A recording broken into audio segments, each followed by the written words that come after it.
Jon Moxley is the third best guy in his own group. That seems to be a reoccurring theme in his career.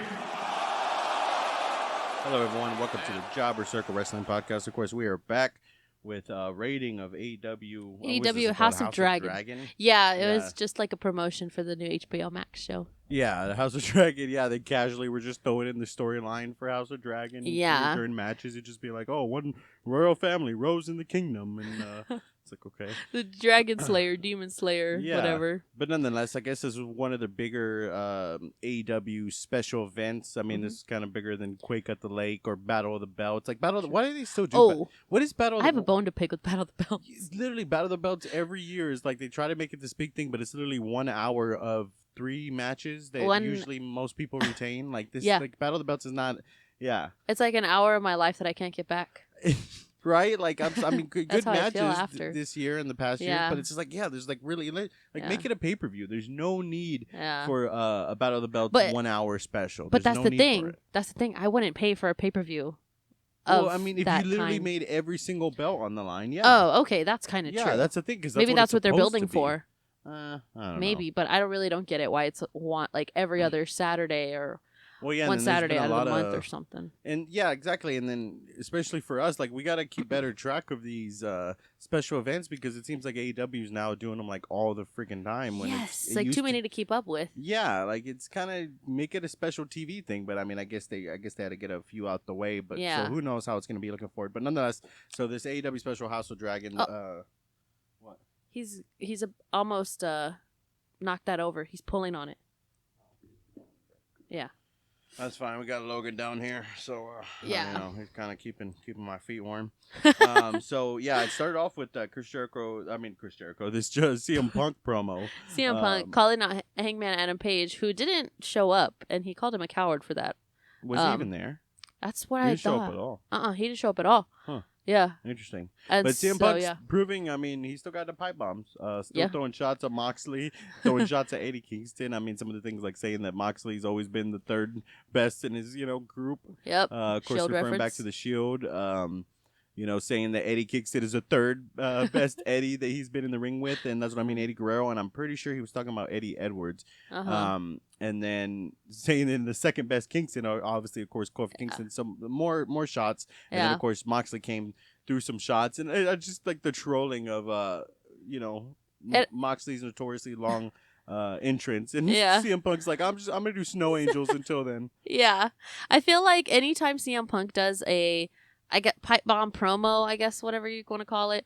Anytime he does a promo, it just seems so like personal. Like they're like actually, and like anytime he has like a feud, like the Eddie Kingston feud, like any altercation he's in, it's always a pull apart type thing. Like they have to get them off of each other. And it is very personal, whether because they purposely want to make it that way to make it more interesting, or because they are just that damn good at their jobs. Either way, they do a lot of history apparently. Yeah, either way, I like it. What I didn't like was, I don't like, and they're not the first to do it, and they're not the last to do it, but I think Jon Moxley has done it more. He's done it before, and I think he's done it when he was champion. But it's like, I don't like the disrespect of the title. They kept just throwing it around. Yeah, throwing it, this doesn't mean shit. Like, this title, it's like, no, this is literally everything. What you're building towards is a title match. Like, I don't like this. Like, you think your character is like you're trying to be that cool or that rebellious that you don't need it. It's like, okay, Han Solo, like this is like you don't have. Like, I don't like that route. It's just, I don't like the like. Obviously, that's what you're in wrestling for, right? To be a champion. Like, why are you disrespecting the title, regardless if it's a temporary interim champ or not? I don't like any storyline. But even CM Punk was throwing his around. Yeah, exactly, because he was just, monkey see, monkey do. And I think that was more improv on the spot, just trying to match Jon Moxley. And then you could tell improv on the spots moments. Like, in a promo, especially when it's back and forth, you can tell it's like, one guy talks, says what he's got to say, and then the other guy talks, and this guy talks. But the fact that, like, CM Punk was making those little side comments during the promo, like that stuff gets personal, and that's what's interesting. So who knows? Either way, it's a great start to this feud, and that's the way you started off, honestly. Because why just you could just do the typical, dare I say, you just could do the typical booking route of these guys are just have a feud and they have a fight because they're both champions and we need to have one. Right. Simple as that, right? But no, they want to make it more personal, and that's exactly what they did. Yeah. For sure. Yeah. But yeah, that's just the only thing. Everything was great, but I didn't like the disrespect of the title. Yeah. So for things like this, we are going to rate in-ring segments. We're not going to rate backstage promos, but for things like this, we are going to rate in-ring segments, and we're going to rate the matches, of course. So, of course, 1 is potato, 2 is solid, 3 is this is awesome, 4 is elite, and 5 is a brass ring. I'd give this segment a 3. I'd give it a this is awesome. I'm going to give it a 3 also, just for how real it felt. Yeah, exactly.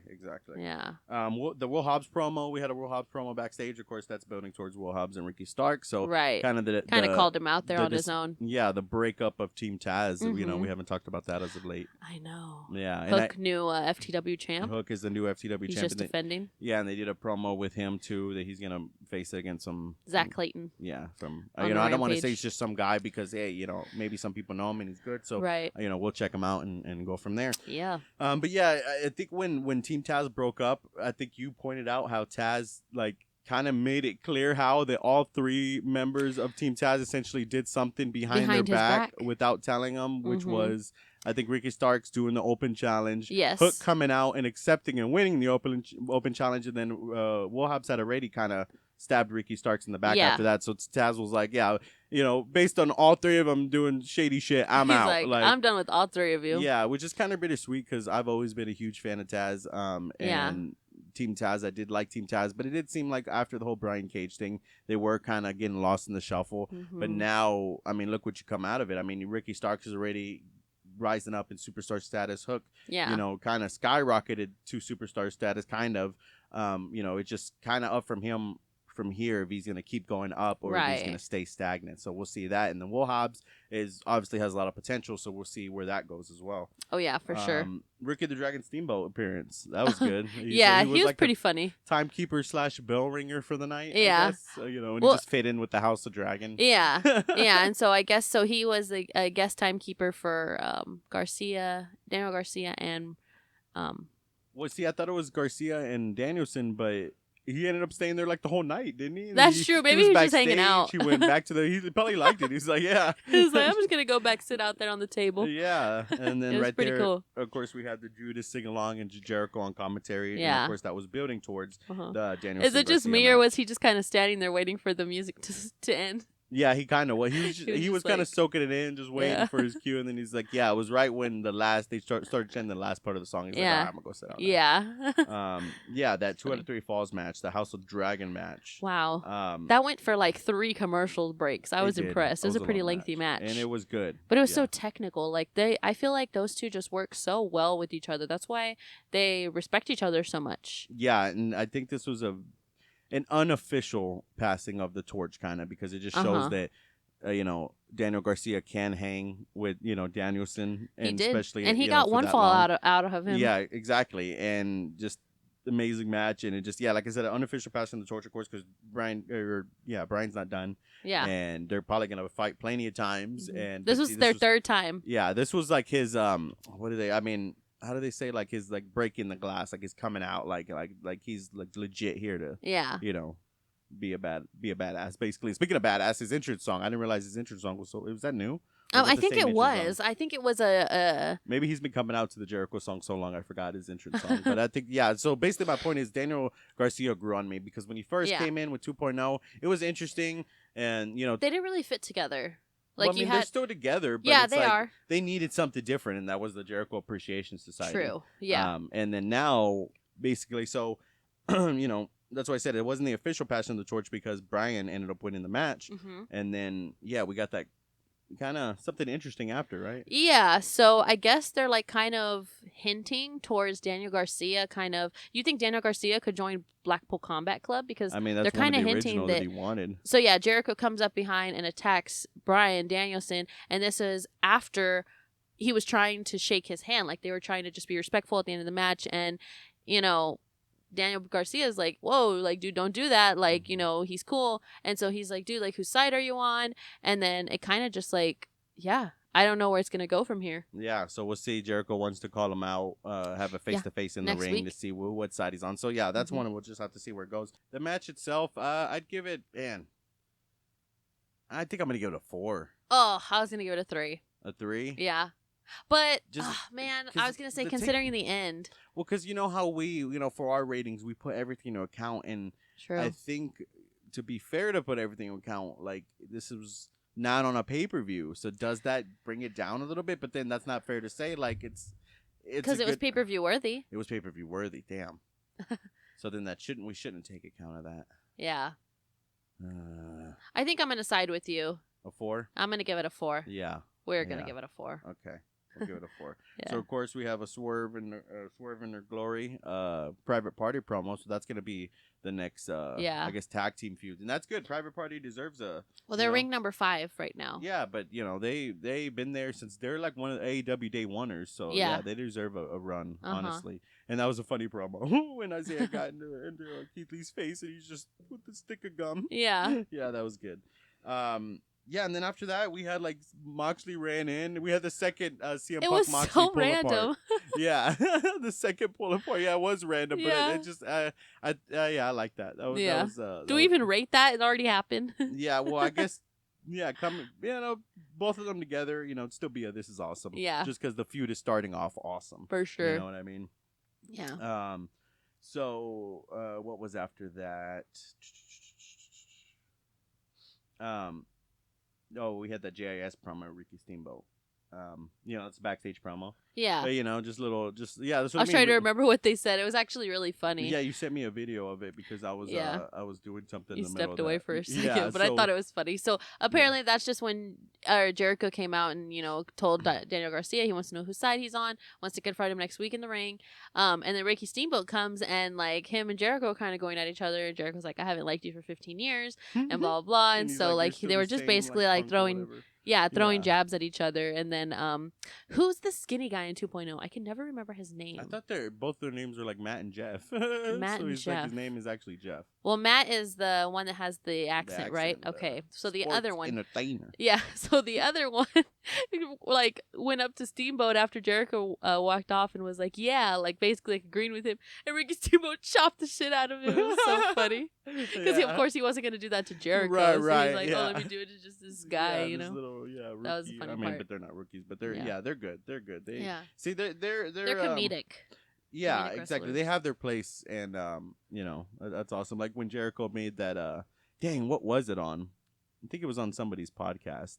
But he made the comment that, like, how Pat Patterson, legendary Pat Patterson would call Matty or Matt, he's just a gimmick. That's his guy. That's his personality. He's like, you're a gimmick. And he even did the Pat Patterson quote. Yeah. And he's like, you're a gimmick. If it wasn't for wrestling, you do nothing in life. Like, wow. That's what he would say about people. Oh, gosh.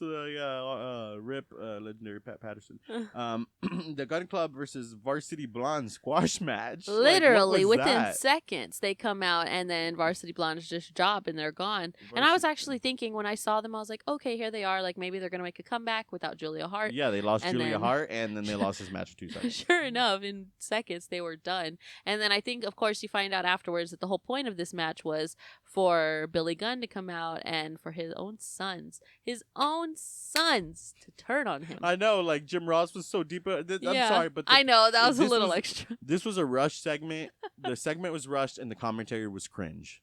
Like, literally, rush segment plus commentary cringe. This is what this was. I mean, it was good. It was kind of the good story. Yeah, a good rushed story of the Gun Club turning on their dad, and then Jim Ross is like, oh my gosh, like, why? And then when Jim Ross is expressing how deeply disappointing and concerned it is, like, they're already scissoring with the Acclaim. It's like, it needed to, like, span out just like maybe 5 more minutes, maybe have a moment where the Gun Club is actually, like, standing over Billy Gunn with Stokely, and that's the moment when they're expressing how disrespectful and how bad this is. Then the Acclaim comes out, and then Stokely runs off from the ring. Not just that he was literally on the ramp. I thought and he then just disappeared. Disappeared. I guess they're just saving that. Yeah, I don't know. So it was just a rush segment, but overall, I give it a 2. I'm gonna give it a 2 also. Yeah, it was, as far as the match gets a potato. If we're just like, I'm giving it a 2 with respect to the match and the segment, right? That's what we're doing here. I can totally agree with that. But if we were just doing the Varsity Blondes and Gun Club, fucking potato. 0. Yeah, that's a potato. Yes. So yeah, and then we had the Jungle Boy Christian promo. What did you think about that?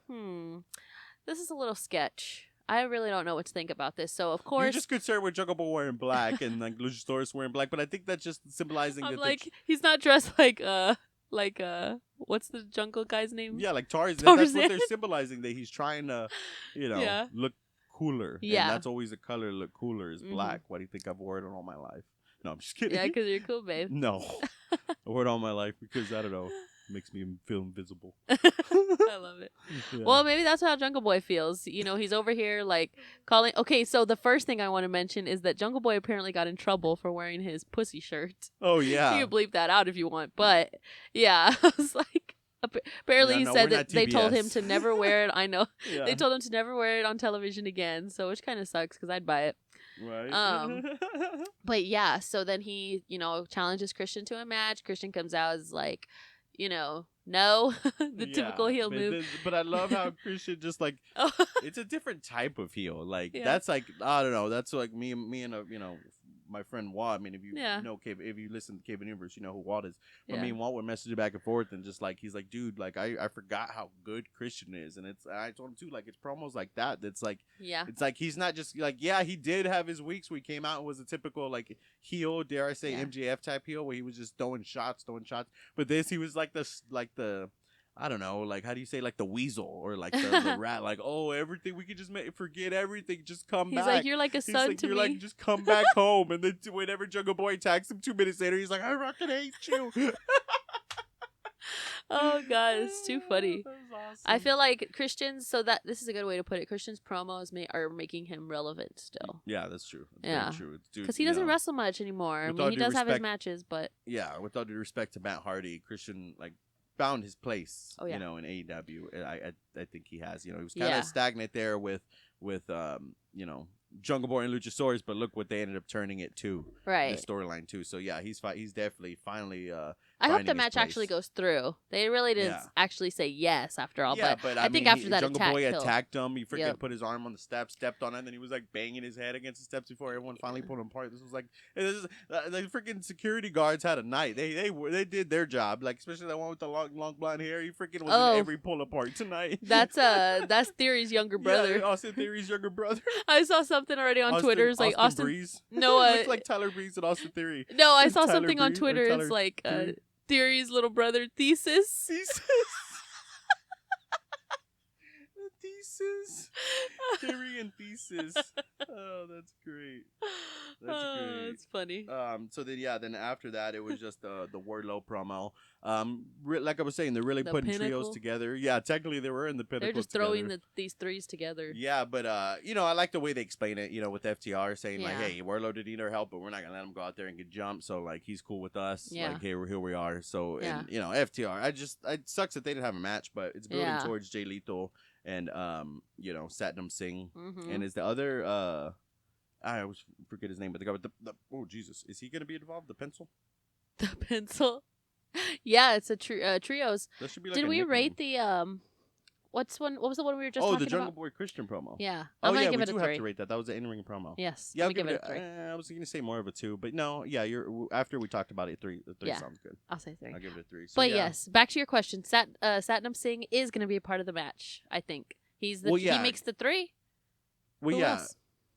Yeah, Satnam Singh's the giant. Oh, I get him. But their whole building. Yeah, exactly. They're building towards Wardlow trying to powerbomb Satnam Singh, and I'm kind of nervous if he I know he can, but I'm just nervous what could go wrong. You know what I mean? He's too big. He's just too big. He's too big. Yeah, he's scary big. Yeah, but we'll see. Then we had Caylin King. Kylan King, yes, versus Return. Toni Storm. Yeah. I was happy to see her back. Yeah, because She you know, of obviously course, had her run during the pandemic. And then when AEW started back up after the pandemic, was when they had to let people go. It was kind of sad, but in a way, you know, he probably brought her back because he saw more potential in her. She probably left, did some, you know, independent shows, was really impressed with her performance, and I'm happy for her.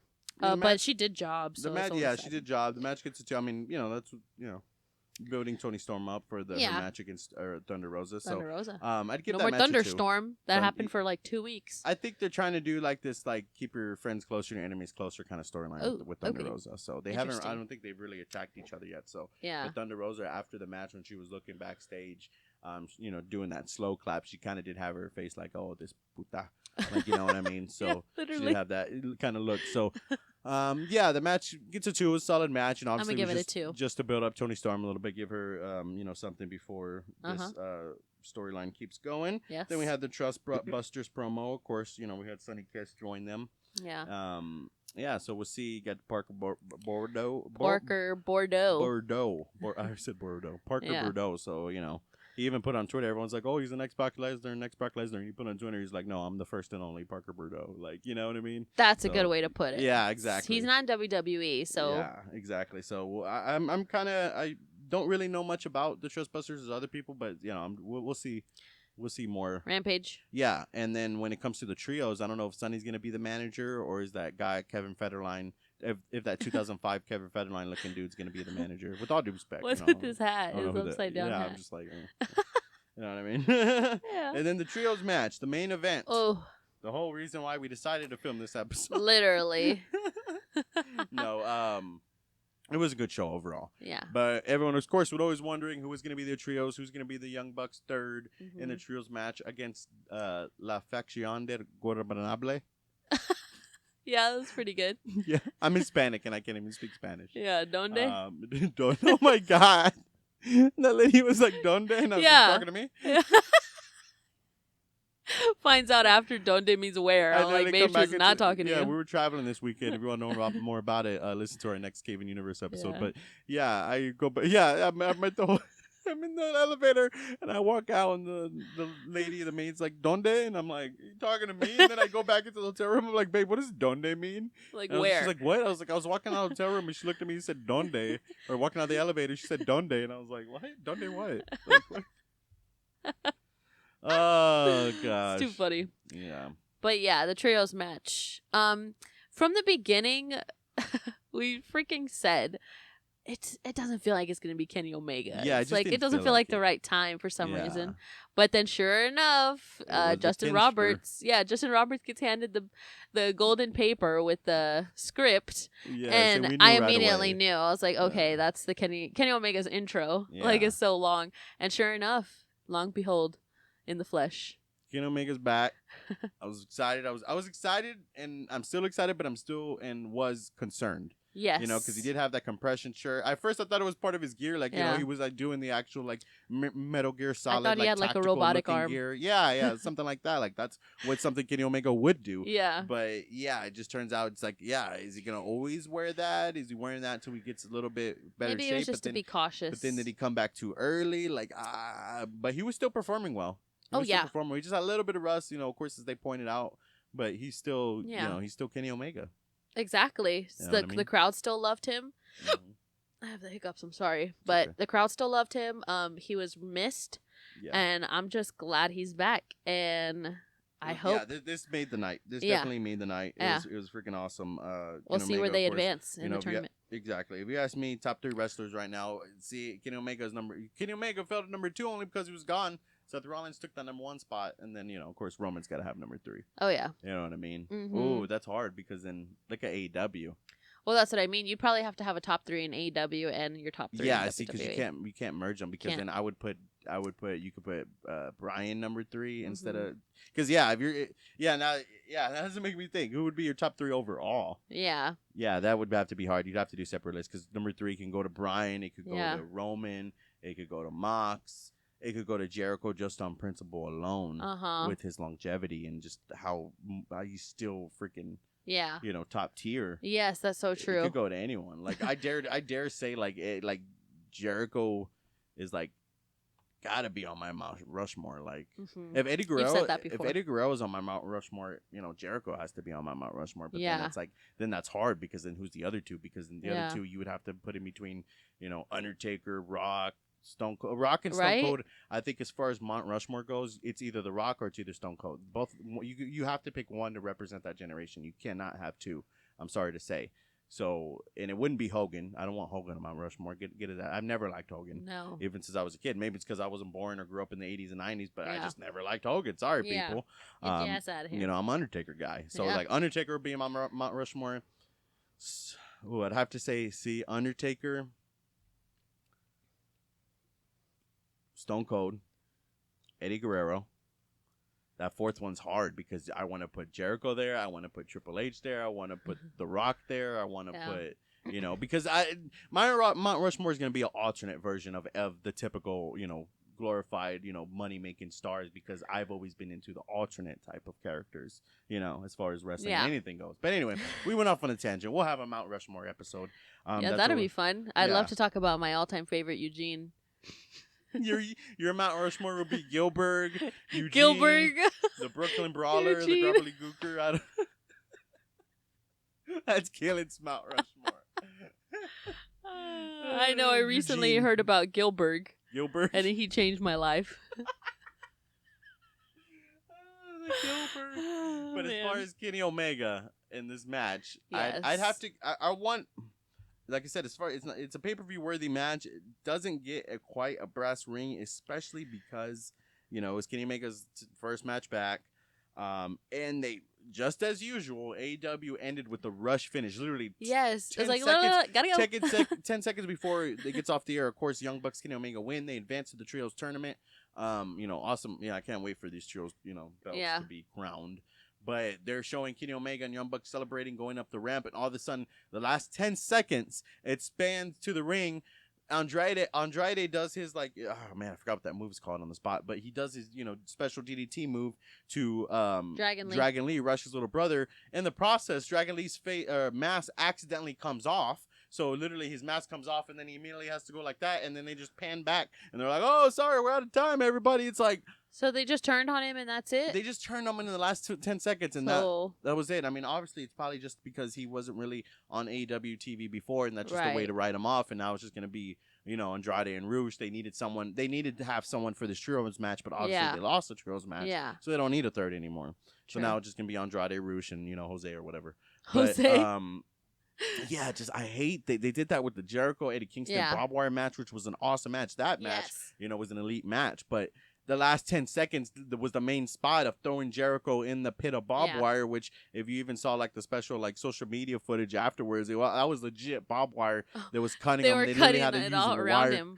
Cutter. Yeah, that's crazy. So I hate these rushed finishes because they run out of time. Yeah. It's annoying to see as a fan. It really is. Yeah. They could have easily cut somebody's promo a little bit short or worked their way around, but I don't know. I know you want to put everyone on the show, but at the same time, it's like you only have 2 hours, and you have to delegate better. Yeah, don't put these jobber matches on Rampage. I'm sorry, you know what I mean. So, exactly. But I'd give that it was an elite match. It was 4, but overall, the night gets a 3. This is awesome. The elite get an elite 4. Yes, yeah, yes. And then it was awesome night. Awesome night. 3 overall night. I can agree with that. Yeah. Nice. But that's cool. So what else you got to say? We never know how to end these episodes. I know. So we just end it like this.